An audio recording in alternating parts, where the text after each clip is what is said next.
أشهد أن لا إله إلا الله وحده لا شريك له وأشهد أن محمدا عبده ورسوله أما بعد فأعوذ بالله من الشيطان الرجيم بسم الله الرحمن الرحيم الحمد لله رب العالمين الرحمن الرحيم مالك يوم الدين إياك نعبد وإياك نستعين اهدنا الصراط المستقيم صراط الذين أنعمت عليهم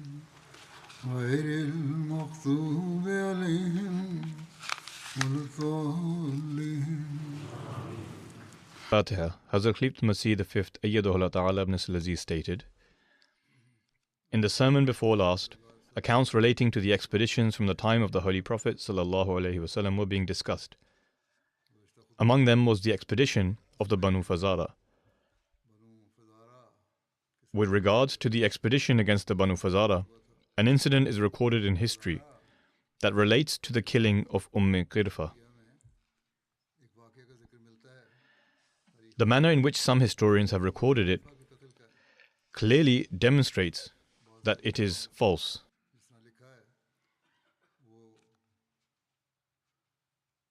In At-Tabaqat al-Kubra, it is recorded that in the 6th year after the migration, Hazrat Zayd bin Haritha radiyallahu anhu travelled to Syria for trade. He was carrying the goods of the companions of the Holy Prophet with him. When he reached near Wadi al-Qura, he encountered some people from the Banu Badr tribe who were a branch of the Banu Fazara. They beat him and his comrades and seized their belongings. When Hazrat Zayd recovered, he went to the Holy Prophet ﷺ and informed him of the incident. The Holy Prophet ﷺ sent him towards these people, i.e., towards those who attacked him. The Muslims would hide by day and travel by night. However, the Banu Badr came to know of their movements. As such, Hazrat Zayd and his comrades reached them in the morning, raising slogans of Allahu Akbar, i.e., Allah is the greatest, and surrounded everyone that was present. They captured Qirfa, whose real name was Fatima bint Ruya bin Badr, and her daughter, Jariya bint Malik bin Hudhayfa bin Badr.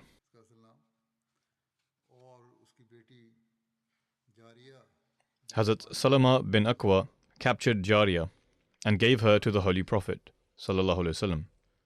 Thereafter, the Holy Prophet ﷺ gave her to Hazm bin Abi Wahab.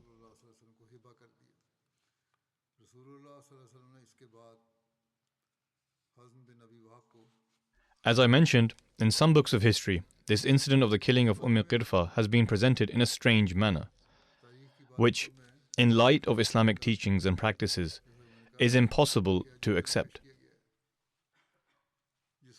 Nevertheless, in some books of history, it is recorded that Qais bin Muhassir headed towards Qirfa. She was an elderly lady, and Qais killed her brutally. He tied both of her legs to separate camels. He then made the camels to run in opposite directions, thus tearing this woman into pieces. Qais also killed 2 other men. When Hazrat Zayd bin Haritha returned from this expedition and knocked on the door of the Holy Prophet ﷺ, the Holy Prophet pulled over his cloak, stood beside Zayd, hugged and kissed him, and inquired of his well-being. Upon this, Zayd informed the Holy Prophet of these incidents and that Allah the Almighty had granted them victory. जो अल्लाह ताला ने उन्हें फतह अता फरमाई. In this account, this incident has been related which mentions how the woman was torn to pieces. However, Hazrat Mirza Bashir Ahmad Sahib radiallahu anhu has related this incident in an excellent manner and with brilliant arguments. He writes, in place of the above mentioned expedition of Hazrat Abu Bakr, Ibn Sa'd has mentioned an expedition wherein Zayd bin Haritha was the commander. In other words, Ibn Sa'd mentions Zayd bin Haritha as the commander of this expedition instead of Hazrat Abu Bakr. Moreover, differing in details as well, he writes that this expedition was to discipline the Banu Fazara, who resided near Wadi al-Qura and who had attacked a trade caravan of the Muslims, stealing all of its wealth and goods. The driving force behind this mischievous group was an old lady named Qirfa, who was a staunch enemy of Islam. When this lady was captured, a man named Qais from the party of Zayd killed her. Moreover, Ibn Sa'd describes the story of this murder such as both of her feet were tied to two different camels, and these two camels were driven in opposing directions, due to which this lady was literally torn in two pieces. After this, her, i.e. the elderly lady's daughter, was entrusted to Salama bin Aqwa. It is this story which, to some extent, has also been mentioned by Ibn Ishaq, with brevity, abridgment and variation. On the basis of this narration, Sir William Muir, who is an Orientalist, who is accustomed to providing more details than most European historians, very enthusiastically makes this occurrence the highlight of his book as an example of the barbaric spirit of the Muslims. As a matter of fact, Sir William Muir wrote that the very reason he included this in his book was because the Muslims committed a cruel deed in this expedition. As such, Mr. Muir wrote, there were several unimportant raids this year for which the Muslims had to leave Medina, but they hardly require mention. He continues, but I must not omit one, for the cruel deed perpetrated by the Muslims. This is what William Muir wrote. In the analysis of this, Hazrat Mirza Bashir Ahmad Sahib writes, a historian who gives preference to one occurrence over another merely on the basis that it furnishes proof of the brutality and ruthlessness of a people and makes it the highlight of his book is in actuality not worthy of being referred to as an unbiased researcher. He wrote himself that he would omit the other incidents but focus solely on this one. This shows that he was biased and not prone to doing full research. This is because it can never be expected that such an individual, who is biased, would pay attention to investigating whether this occurrence of brutality and ruthlessness was even true or not, because in doing so, a proof in his favor is lost to him. In any case, Mr. Muir has written this account in his book with special enthusiasm. However, as shall now become evident, this occurrence was completely erroneous and categorically baseless. Furthermore, both in terms of record and rationality, this narration is vindicated as being fabricated. In terms of rationality, it should be known that to imprison a lady who is not convicted of murder, and then to kill her in cold blood, and then to kill her in the manner which is related in this narration, is something quite untenable. Islam strongly prohibits even killing women in the very field of battle, and we have already mentioned the instructions of the Holy Prophet ﷺ,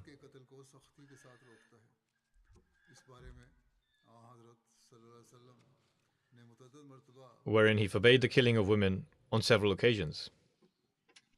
As such, it is mentioned in a hadith that on one occasion, a woman of an enemy tribe was found dead in the field of battle, and even though it was not known which circumstances and by whose hand she had been killed. Upon seeing this, the Holy Prophet ﷺ was very displeased. The Holy Prophet emphatically stated to his companions that this should never happen again, i.e., no woman should be killed. Similarly, it has also been mentioned that whenever the Holy Prophet would send off an army, in addition to all other advice, one instruction he would give to his companions was not to kill women and children. In the existence of these fundamental instructions, to think that the companions, and among them Zayd bin Haritha, who was like the family of the Holy Prophet, killed or had a lady killed in the manner described by Ibn Sa'd, cannot be accepted at all. Undoubtedly, in this narration, although the deed of killing has not been attributed to Zayd, rather it has been attributed to another Muslim. But since this instance occurred under the command of Zayd, either way, the ultimate responsibility would fall on him. Moreover, regarding Zayd, to think that he allowed for something of this nature to occur under his watch, knowing full well the teaching of the Holy Prophet, cannot be accepted in the slightest. Invariably, if a woman commits a crime, she will receive the punishment of that crime, and the Sharia of no religion nor the law of any country excludes a woman from the punishment of a crime. Moreover, occurrences of the punishment of women, rather even the execution for the punishment of murder, are printed on a daily basis. However, killing a woman merely on account of religious enmity, and more so, to kill her in the manner described in this narration, is such an action as is clearly rejected by the fundamental instructions of the Holy Prophet ﷺ and the whole of Islamic history. Furthermore, if it is stated that this lady was a criminal, and as mentioned in various narrations, she conspired to assassinate the Holy Prophet ﷺ, and for this reason the sentence of murder could be lawfully issued against her, then this is correct. But the question is, if the companions of the Holy Prophet did not kill severer and more vicious criminals than Ghirfa, and male enemies at that, in this manner, then to think that an elderly lady was treated in this way under the watch of a well-informed companion, the like of Zayd bin Haritha, is completely unacceptable.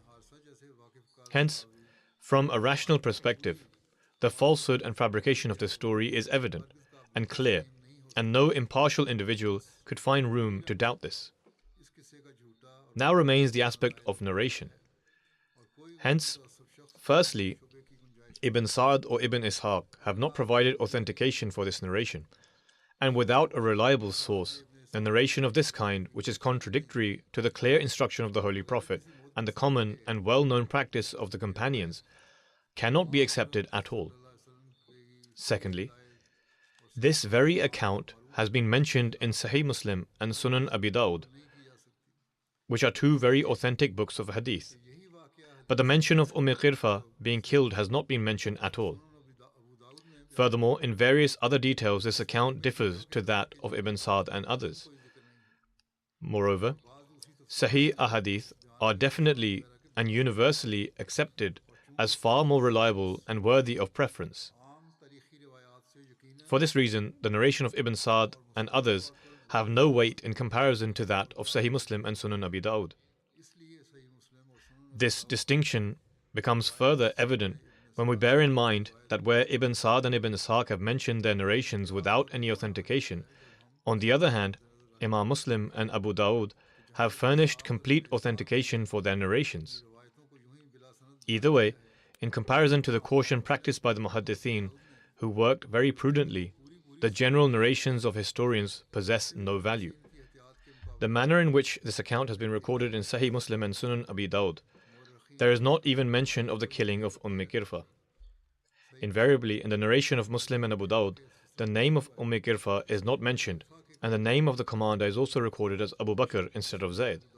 Regardless, we cannot imagine that this expedition was another one altogether, as the rest of the significant details are the same in their totality.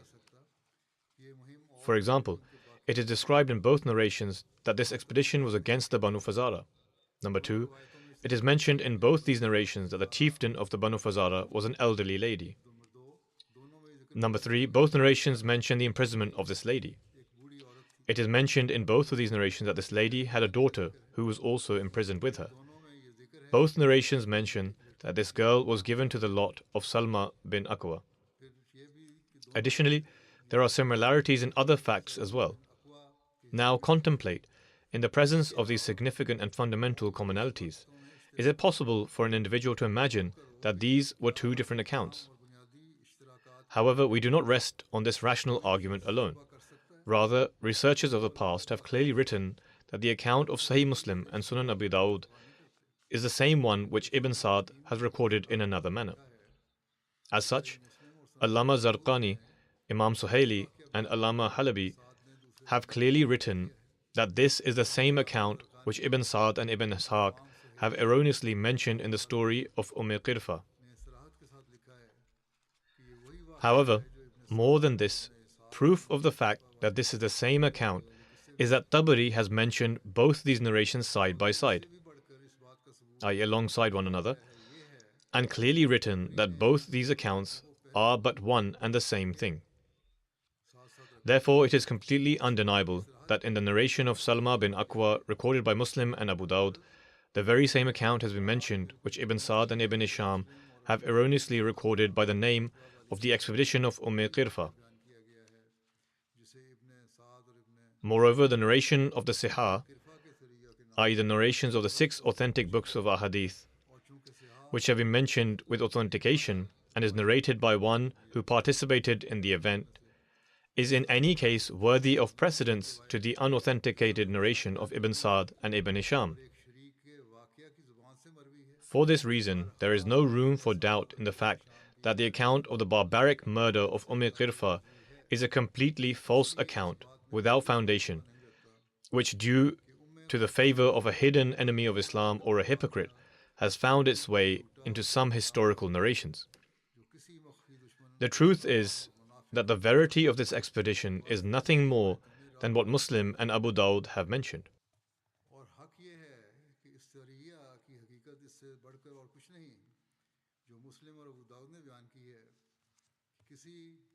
It is not surprising for an erroneous account to be recorded in history.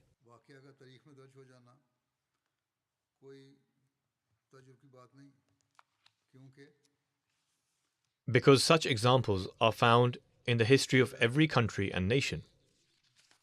It is surprising, however, for a man like Sir William Muir to give this erroneous account a place in his book without any investigation, and to openly confess that the purpose of his recording it was merely as an example of a cruel deed of the Muslims was found in it. In any case, this incident is fabricated, and it never took place in this manner.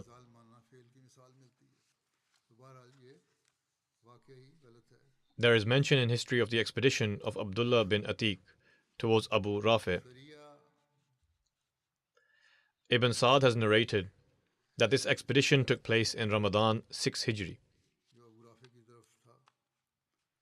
In light of his research from various books of history, Hazrat Mirza Bashir Ahmad Sahib has written in regard to this as follows. There is a disagreement among narrations with regards to the killing of Abu Rafi. In the following of Zuhri, Bukhari has simply mentioned it as having occurred after the killing of Ka'b bin Ashraf, without specifying a date, which is true either way. Perhaps both these accounts have been mentioned together. Both have been narrated side by side, since their nature is identical. Tabari has put it in 3 Hijri, after the occurrence of Ka'b bin Ashraf.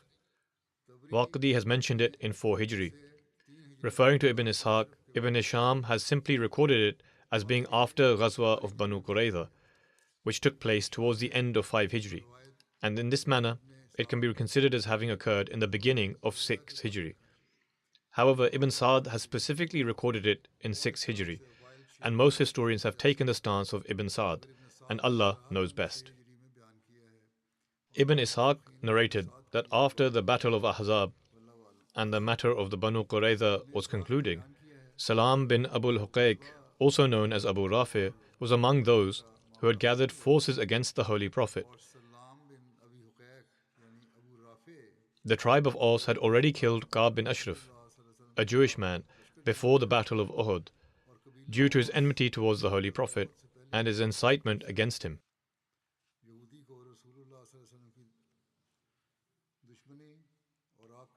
Thus, the tribe of Khazraj sought permission from the Holy Prophet ﷺ to kill Salam bin Abul Huqaiq, who was in Khaybar at the time, and he granted them permission.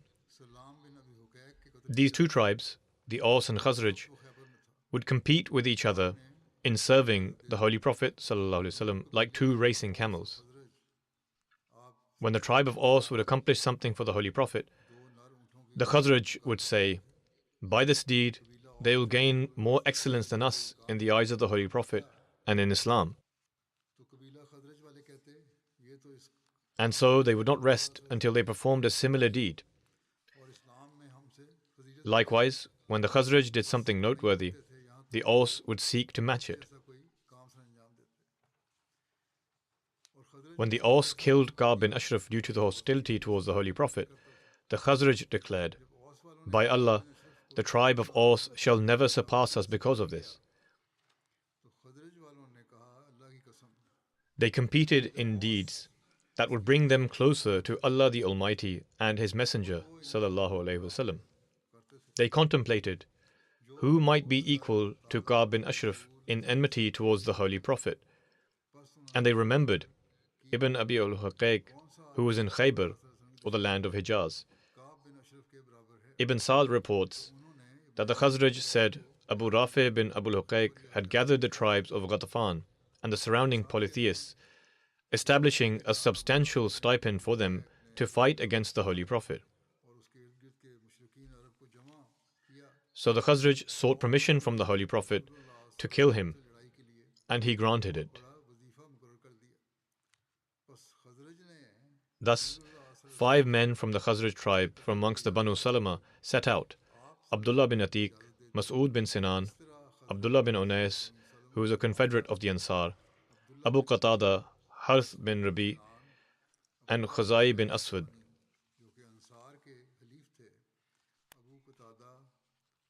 According to Muhammad bin Umar and Ibn Sa'd, it was Aswad bin Khuzai, who was a confederate of the Ansar from the tribe of Aslam. Bara bin Azib added Abdullah bin Utbah as mentioned in Sahih Bukhari, making them 6. Ibn Uqba and Suhaili added Asad bin Haram, bringing the total to 7. The Holy Prophet appointed Abdullah bin Atiq as their leader and forbade them from killing women and children. Even here, the Holy Prophet unequivocally stated not to kill women and children. In Sahih Bukhari, the details of Abu Rafi's killing are narrated thus. Bara bin Azib reported that Abu Rafi used to cause great harm to the Holy Prophet ﷺ and would aid his enemies. He lived in his fortress in the land of Hijaz. When they approached, the sun had set and people had returned with their herds. Abdullah bin Atiq told his companions, "Stay in your places while I go ahead and try to find a way around the gatekeeper so I can enter." He went and approached the gate, then wrapped himself in his cloak, as if answering the call of nature, and everyone had gone inside. In one narration, Abdullah bin Atiq said that he began devising a plan to enter the fortress, seeking some pretext.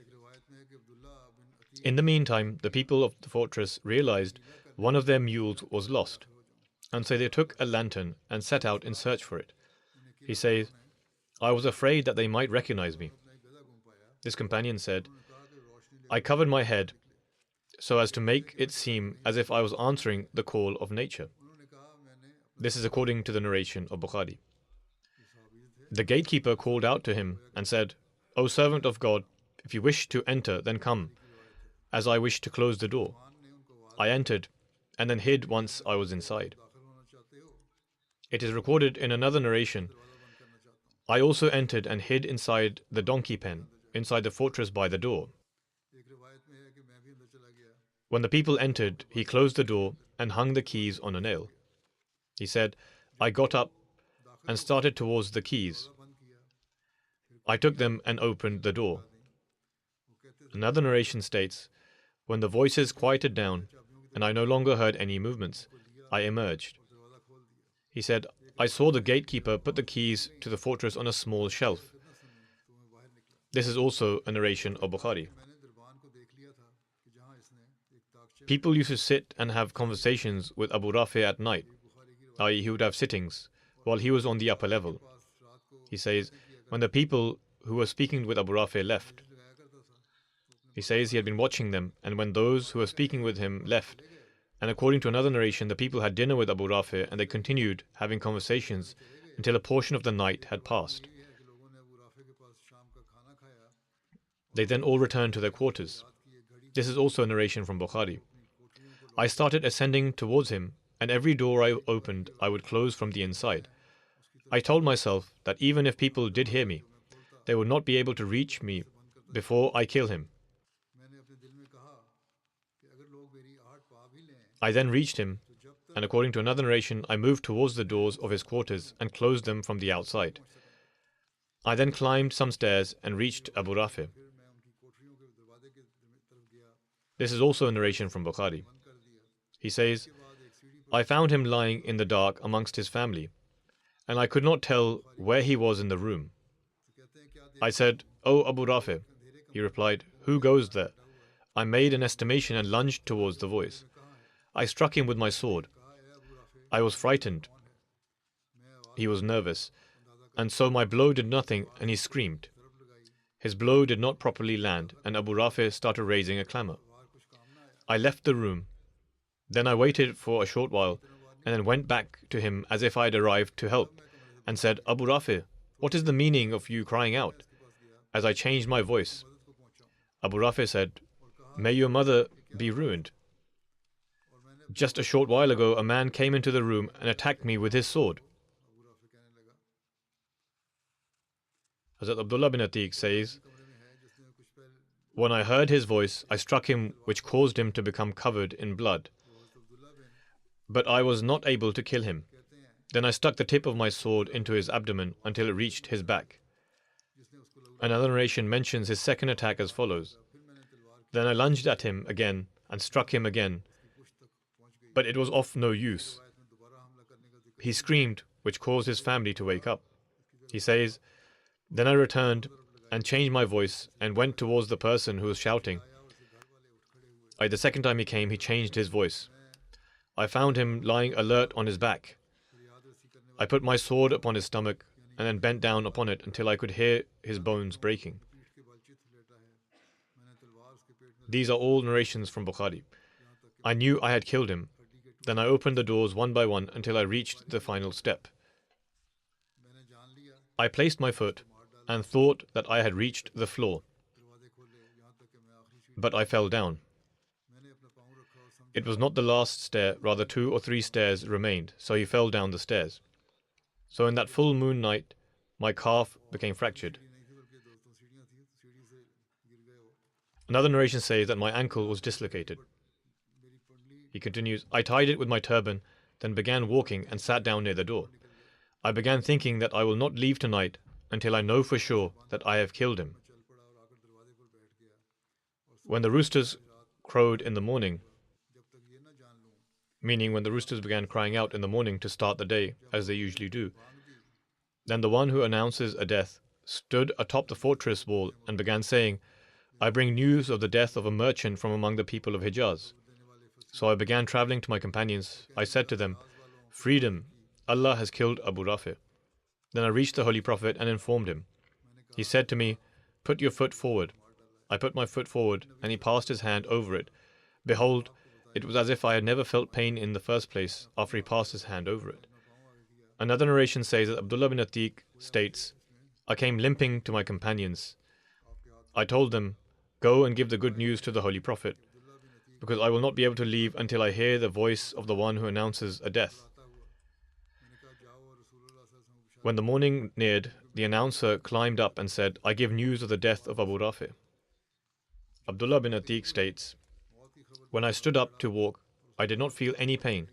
I caught up with my companions before they reached the Holy Prophet."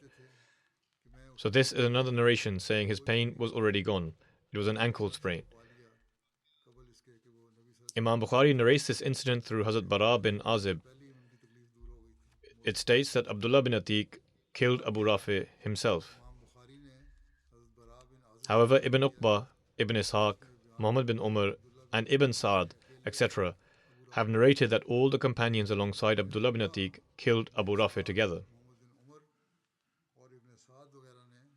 Hazrat Mirza Bashir Ahmad Sahib has also analyzed this and stated,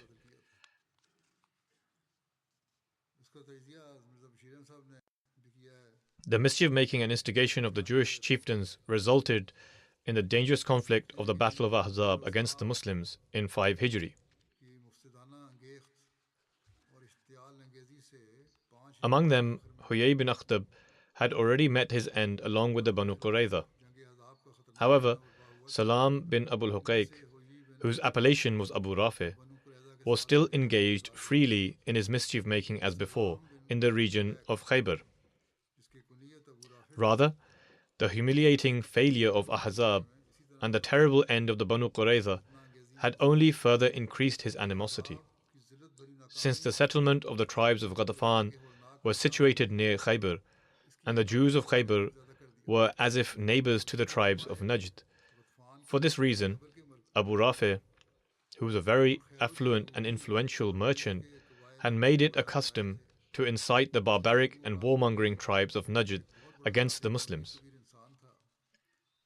In his animosity towards the Holy Prophet ﷺ, he was the like of Ka'b bin Ashraf. As such, during that era, which we are mentioning now, he had given the Ghatafani people very significant financial aid in order to launch an assault against the Holy Prophet. He gave them a large sum of money.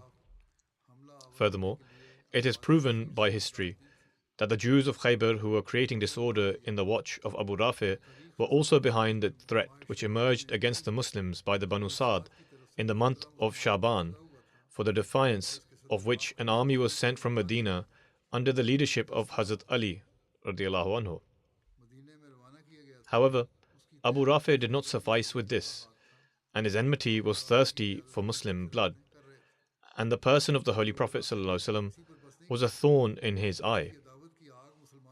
Therefore, ultimately the plan which he employed was that in the likeness of the Battle of Ahzab, he once again began to tour the Ghatfan tribes and other tribes and began to gather a grand army to destroy the Muslims. After the Battle of Ahzab, he began to amass another army in order to attack them. When the state of affairs reached this extent, and the scenes of Ahzab once again began to appear before the eyes of the Muslims, a few Ansar from the Khazraj tribe presented themselves before the Holy Prophet and said, "Now the solution to this turmoil is nothing but to put an end to the mastermind of this unrest, i.e. to kill Abu Rafi. Considering the fact that the elimination of a single mischief maker and seditious person was more preferable than mass bloodshed throughout the land, the Holy Prophet ﷺ granted permission to these companions. He sent 4 companions from the Khazraj under the leadership of Abdullah bin Atiq Ansari towards Abu Rafi. However, as he sent them, he emphasized, "Look here, do not at all kill any woman or child." He reiterated this point. How could it be then that the aforementioned woman was killed? Therefore, in the month of Ramadan, 6 Hijri, this party set off and returned after very skillfully completing its mission. In this manner, these clouds of calamity dispersed from the sky of Medina. The details of this account, as mentioned in Bukhari, which is the most authentic in this regard, have been recorded as such. As I have mentioned already, Hazrat Mirza Bashir Ahmad Sahib has written in his own way. Bara bin Azib narrates that the Holy Prophet ﷺ sent a party of his companions to kill Abu Rafi, the Jew, and appointed Abdullah bin Atiq as their leader. The story of Abu Rafi is that he would inflict great grief on the Holy Prophet and would incite and help people against the Holy Prophet. When Abdullah bin Atiq and his companions reached near the fort of Abu Rafi and the sun had set, Abdullah bin Atiq left his companions behind and proceeded to the gate of the fort. He covered himself with his mantle and sat down as if answering the call of nature. When the gatekeeper approached the entrance of the fort, he called out to Abdullah bin Atiq and said, "You there, enter if you wish, for I am about to close the gate." Still covered in his mantle, Abdullah bin Atiq quickly entered the gate and hid to one side of the castle. The gatekeeper closed the gate, hung the key on a nearby peg, and left. After this, the narration of Abdullah bin Atiq himself begins. He says, "First and foremost, I got up and opened the lock on the door, so that a swift and easy exit was possible if needed. At the time, Abu Rafi was in his room. He was on his terrace of his house in his room, and many people were seated around him in a night assembly, talking to one another. When these people became dispersed and it became silent, I climbed the stairs to the home of Abu Rafi. I was careful that whenever I came to a door, I would enter it and close it from behind. When I reached the room of Abu Rafi, he had put out the lantern and was preparing to fall asleep. The room was pitch dark. I called out the name of Abu Rafi, to which he responded, "Who is there?" So I sprung towards the source of the voice and made a single and powerful strike of the sword. However, it was very dark, and due to my perplexity, I missed him. Abu Rafi cried out, upon which I left the room. After some time, I entered the room again, and changing my voice, inquired, "O Abu Rafi, what is this noise?" He could not recognize my changed voice, and said, "May your mother forsake you. Someone has just now attacked me with a sword." Upon hearing this voice, I sprung towards him again and struck him with the sword. This time my strike was on point, but he was still not dead, upon which I attacked him a third time and killed him. After this, I quickly opened the doors one by one till I reached outside of the home. However, when I was descending the stairs, there were still a few steps left, and I thought I had reached the ground, due to which I fell down and broke my leg. And in another narration, it is mentioned that the leg was dislocated. However, I tied it up with my turban and dragged myself out. But I said to myself that until I am fully satisfied that Abu Rafi is dead, I shall not leave. Therefore, I hid in a place near the fort. The next morning, I heard the voice of someone from inside the castle saying, "Abu Rafi, the merchant of Hijaz, has died." Thereupon I got up and slowly but gradually met up with my companions. Upon arriving in Medina, we informed the Holy Prophet ﷺ of the death of Abu Rafi. Upon listening to the entire account, the Holy Prophet said, "Stretch out your broken leg." I stretched out my leg, and the Holy Prophet rubbed his blessed hand upon it while praying, and I felt as if I had never had any ailment whatsoever. In another narration, it is mentioned that when Abdullah bin Atiq attacked Abu Rafi, his wife began to scream loudly, upon which he became worried that others might be alerted by her noise and clamor. Upon this, he raised his sword to kill her. But then he remembered that the Holy Prophet ﷺ had prohibited the killing of women, and therefore he refrained from doing so.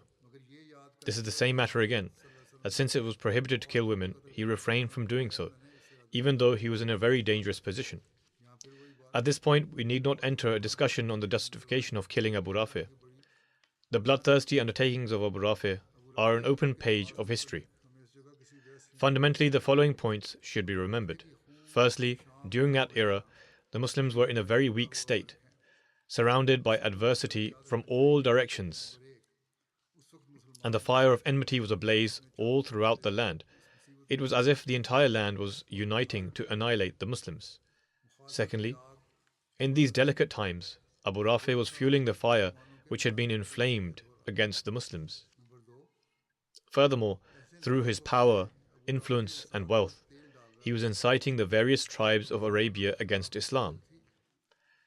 Also, in the likeness of the Ghazwa of Ahzab, he was preparing to unite the barbaric tribes of Arabia to again launch an assault against Medina.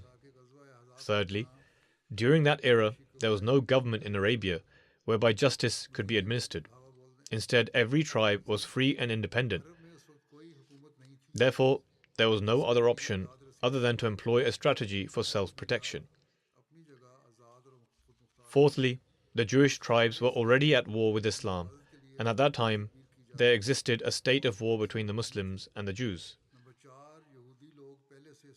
Fifthly, at that time, the state of affairs was such that if forces were openly mobilized against the Jews, there would have been a substantial loss of lives and wealth. It was possible that the fire of war would take on the form of mass destruction throughout the land. In these circumstances, whatever the companions did was absolutely correct and prudent. Moreover, in a state of war, when a nation is passing through life or death, strategies of this kind are completely permissible. Furthermore, as required, every nation and every community has employed such tactics in all eras.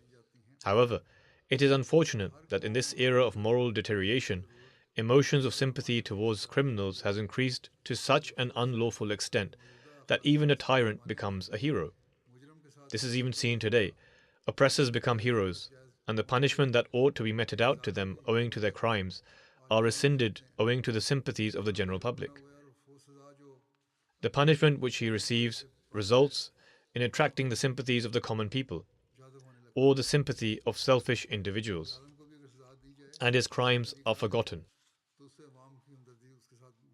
However, as far as Islam is concerned, we confess that it is pure of such false emotions. It refers to a criminal as a criminal and considers his punishment as a mercy to the country and society.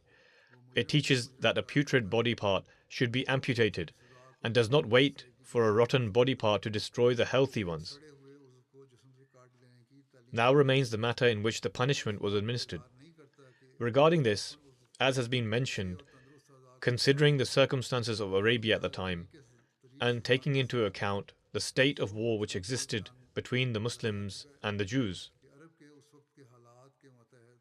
the method that was employed was best and most appropriate for the peace of society.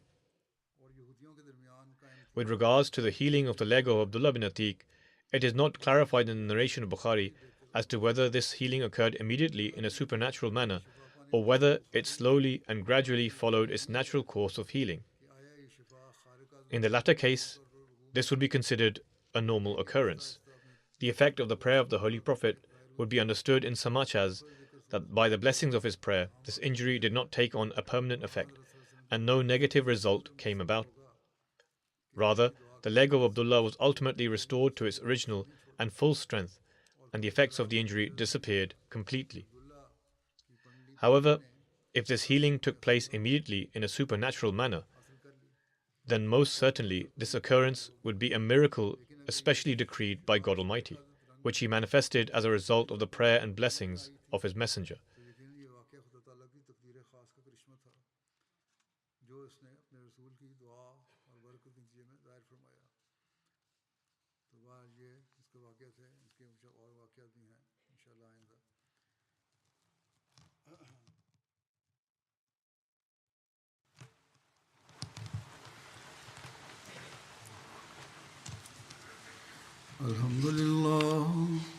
الحمد لله نحمده ونستعينه ونستغفره ونؤمن به ونتوكل عليه ونعوذ بالله من شرور أنفسنا ومن سيئات أعمالنا من يهده الله فلا مضل له ومن يضلل فلا هادي له ونشهد أن لا إله إلا الله ونشهد أن محمدا عبده ورسوله